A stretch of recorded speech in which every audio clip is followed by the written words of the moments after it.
Doghouse Podcast is back. Great return guest. Got Scott Kennedy from Atlanta Falcons on SI. Also, his YouTube page is blowing up. How are we doing today, Scott? Yeah, just youtube.com/Scott Kennedy. It's easy to find. So appreciate you having me back, Trey. Yeah, no problem at all. Yeah, first off, big news yesterday. I am a Falcons fan, so I've been watching a lot of Scott's content. We got Tua. I'm not even going to try to do his last name. Might butcher it. Tua to the That's Falcons. actually tongue. It says it's spelled tag, but you pronounce it tongue. So if you remember that, it's just Tonga Vailoa. Okay.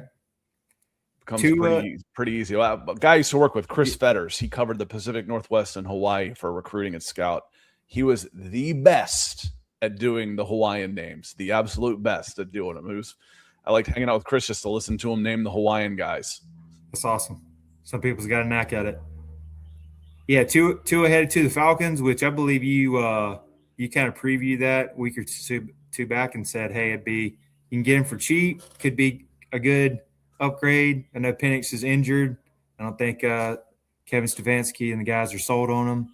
So got Tua. So what's your thoughts on that? Got him for pretty cheap. What, $7.5 million? No. He's $1.3 million. He's veteran minimum because he's getting paid. He's on the books for $67 million on the Miami Dolphins this year.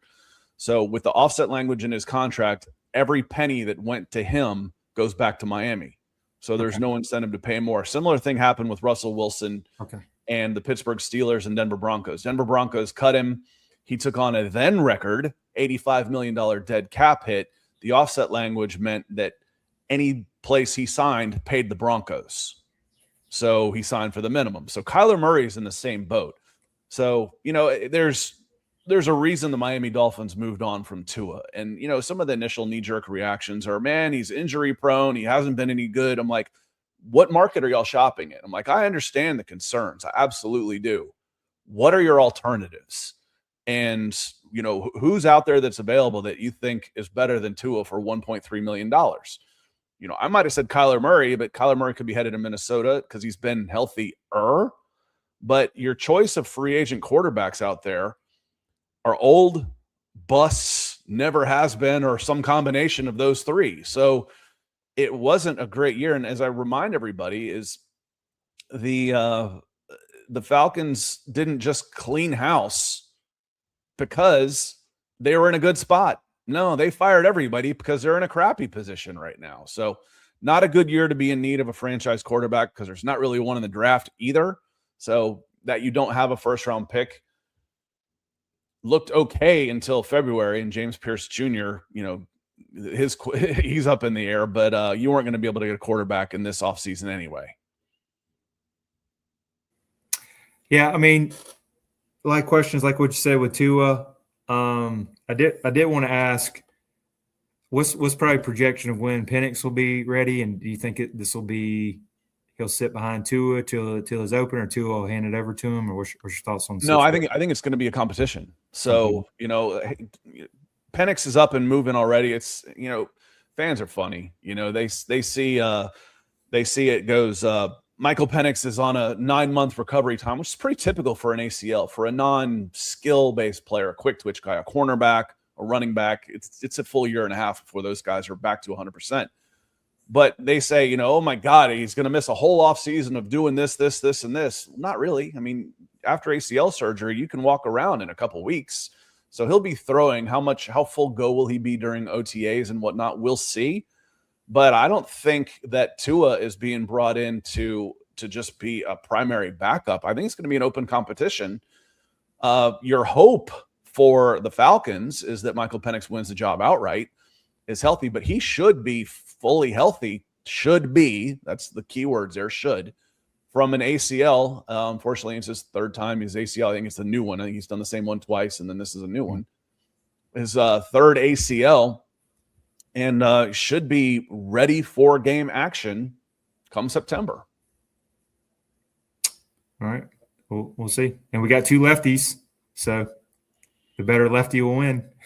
Yeah, and then we could go and draft Cole Payton out of North Dakota State and just get all three lefties, get a developmental guy. That dude's built like Tebow. He was a Senior Bowl guy. I think he's 6'2", 230 pounds, and had a combine that would put him in, stack him up nicely with the linebackers, like a 10-10 broad jump, 4.6 40. So if you're looking for a developmental guy who's only played 1 year, you could use one. Cole Payton could be that guy as a lefty, but people make too big a deal about the left-handed thing as far as the ball spins different. You know how long it takes to adjust to that? About 2 throws is how long for a professional wide receiver to adjust to the bigger thing. How come there's not more lefty quarterbacks in the NFL? Because they pitch.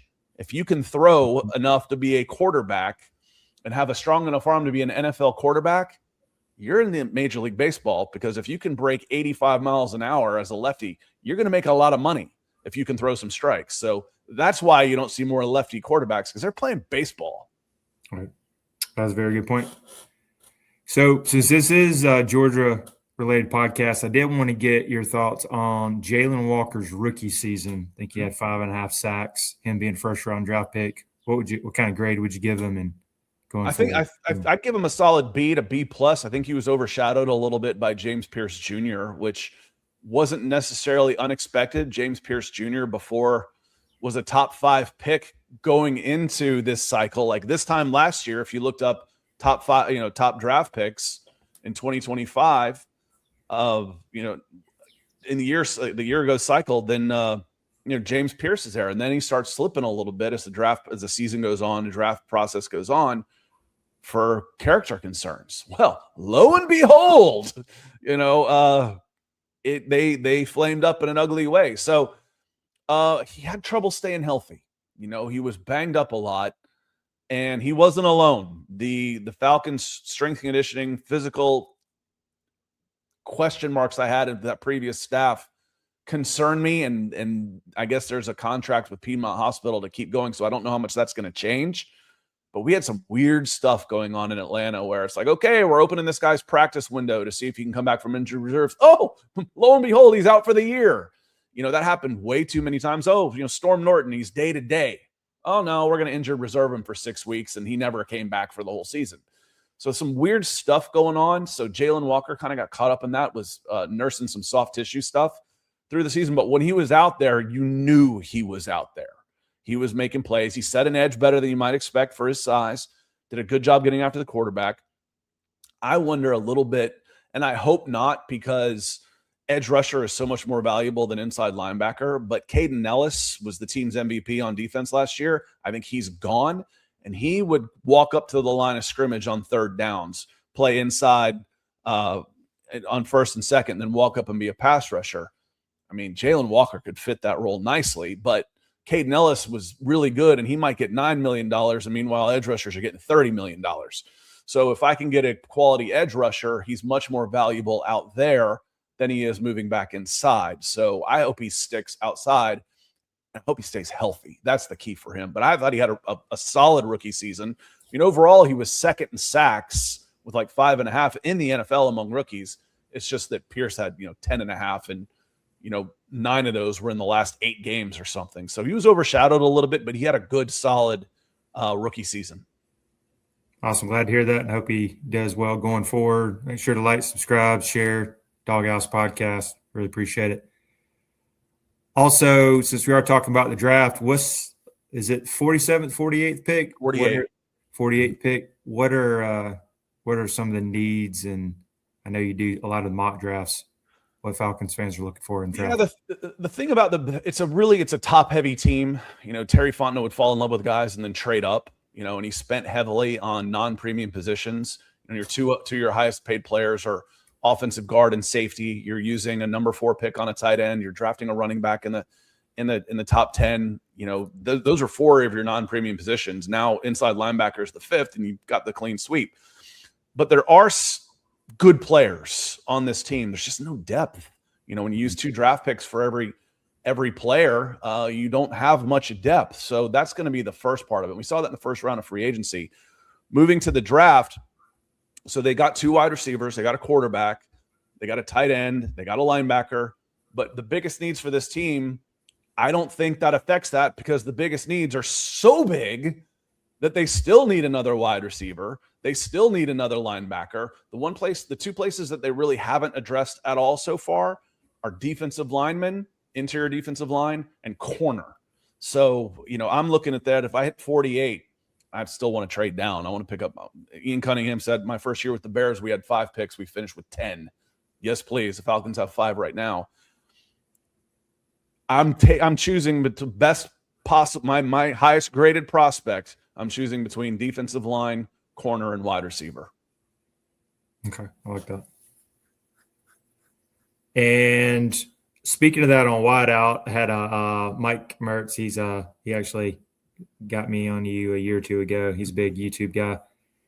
He wanted to mention he's a Clemson guy. He went there. Antonio Williams. Any chance of looking at him on the 2nd or the 3rd round potentially? I know. Yeah, I think so. I mean, depending on which mock draftable you use, it's too easy to trade down. That's one of the problems, and you just get addicted to picking up more picks. But I was messing around with Pro Football, PFSN is what I type in, and I go mock draft.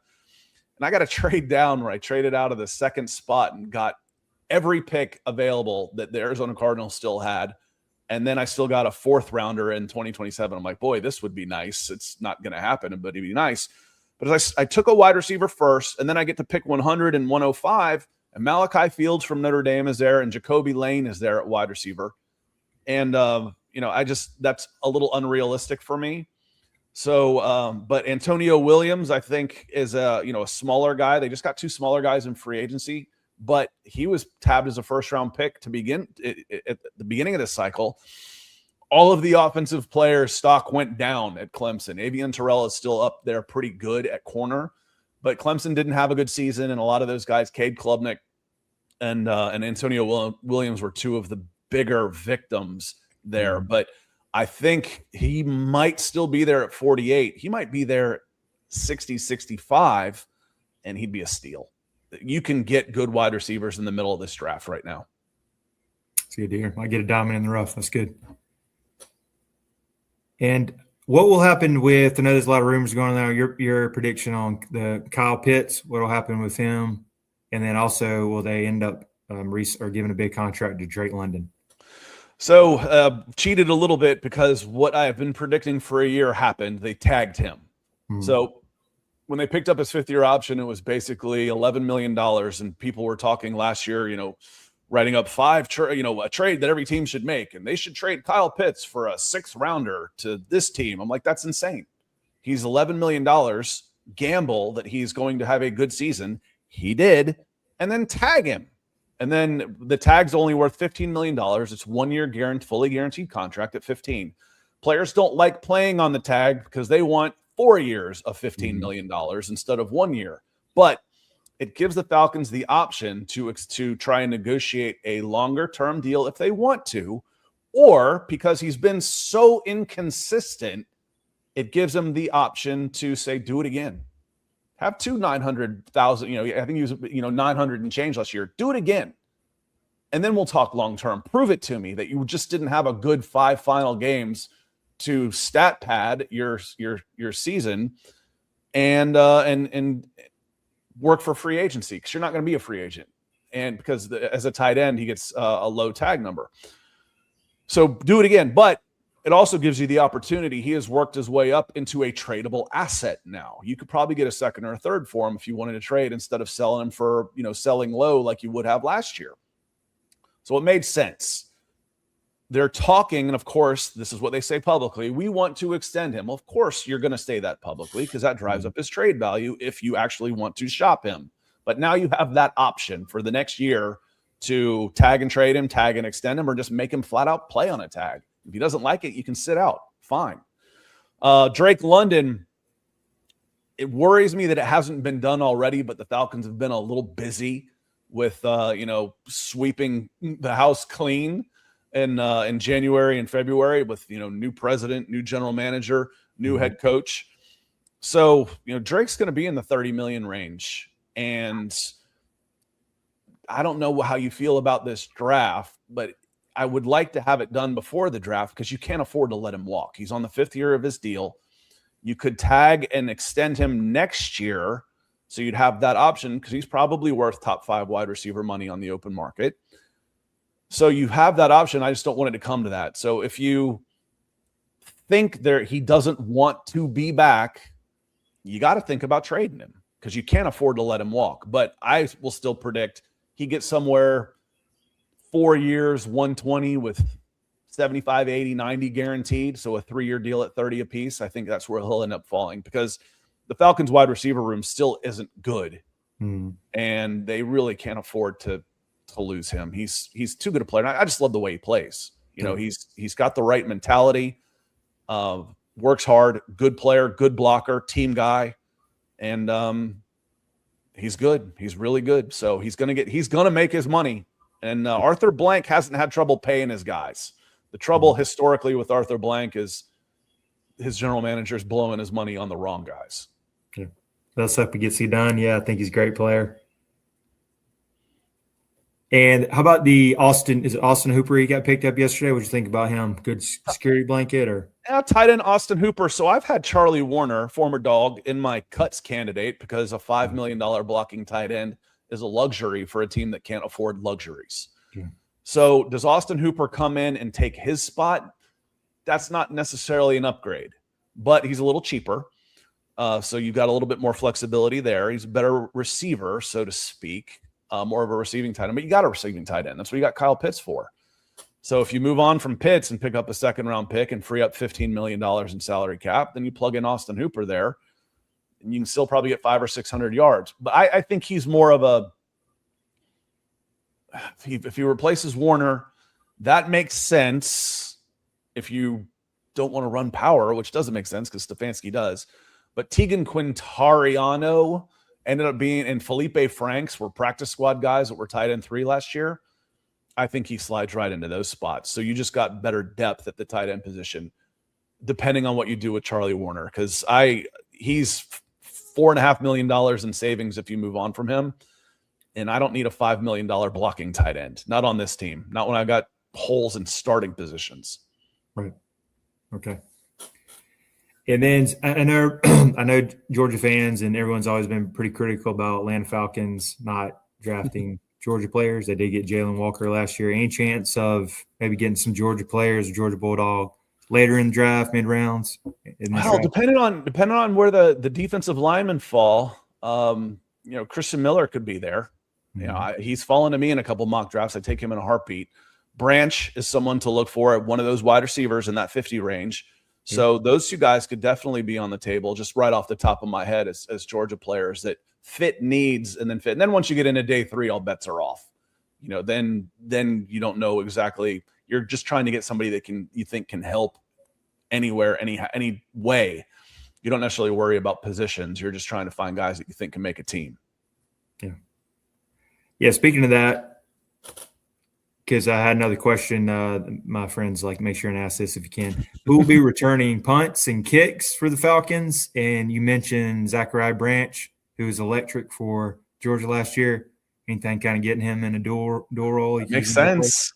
They just signed Jahan Dotson, who returned some punts last year. They spent – Terry Fontenot had his flaws, but he did a really good job, aside from that big iceberg named Kirk Cousins, of signing professional free agents. He did really well. Oh, except for that guy, the worst free agent contract, deemed in the history of the NFL.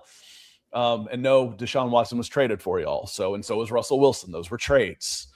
Those are worse contracts. Yes, they were. Those were definitely worse deals. Jamal Agnew was brought in to do that, and he was just wretched. Just wretched. I mean, if the Falcons had even competent special teams last year, I'm not talking – and the margins for special teams should be slim. They're pretty average. There's not much of a fall off. Every kicker hits about 90%. Every kick returner is between 25 and 30. Every punter is between 45 and 48. That's pretty standard. Oh, not the Atlanta Falcons last year. If they were even average on special teams, Raheem Morris is probably still the coach of this team. So getting better at that spot won't be hard. But if you can get a guy, when you've already got Jahan Dotson and Olamide Zaccheaus in free agency, that improves a wretched wide receiver room right away. Now, if I can get another guy that can come in and compete wide receiver 2, 3, and is a special teams guy, he becomes super valuable for this team. And if Branch is one of those guys, when I hear electric, I'm like, all right, now you got me interested. Yeah, that'd be great to see him in a Falcons uniform. And then back to it. So what's your final thoughts on Stefanski hire, the GM hire, and then who would you have liked to, looking back on the coaching search, who was your number one heading into it? Probably you don't know who all is going to be available at the time, but when they were available, I think Harbaugh was probably my number one choice, just the track record there, and then to go after Stefanski was probably my number two choice, and there was a reason they went after him heavily. I liked Kubiak. I thought he made a lot of sense for this team as an offensive coordinator, but I definitely wanted to go offense and not defense, because if you have success as a defensive head coach, you're losing your offensive coordinator. We saw that with Matt Ryan. He made a lot of guys a lot of money, including offensive coordinators and receivers. Matt Ryan was good for their checking account. So I wanted an offensive guy that could run his offense regardless of who the offensive coordinator is, and he could take over his play calling and fix some things on the offensive side of the ball and make adjustments if he needed to. So I was pleased with the Stefanski hire. Does he have his problems? You know, I was born in Akron, Ohio. I've lived in Georgia most of my life. I moved down here when I was 5, but I was a fan of the Cleveland Browns.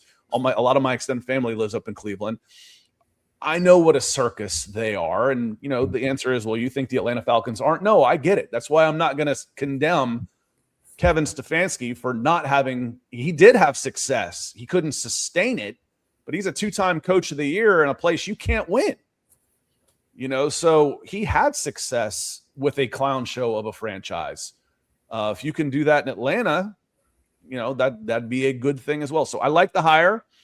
I really like the Ian Cunningham hire. I've been a huge fan of how the Baltimore Ravens have done business, and more recently how the Philadelphia Eagles have done business. So I like to say he did his undergraduate work with the Baltimore Ravens, then he got his master's degree with the Philadelphia Eagles, and then he got his first job out of college the last couple of years as an assistant with the Chicago Bears. Okay, that is a hell of a resume. And he's got some roots here. He's a Georgia kid. If he didn't go to Roswell, he was close, you know, in this neck of the woods. So I really like that hire. And the fact that they moved Rich McKay off of the Atlanta Falcons was a bonus for everybody. Matt Ryan loves the city, loves this franchise, loves this team, and he's rich. He's not out there just trying to cover his own ass. He will do what he thinks is best. You know, it doesn't mean he's going to get it right, but I have no doubt Matt Ryan will do what he thinks is best for this franchise instead of what he thinks is best for Matt Ryan. Didn't always feel that way about the previous regime. I think I said McKay. I was afraid I said Dimitrov. I'm mixing up my guys that I like to slander because there's plenty of reason to do both of those. Okay. Awesome.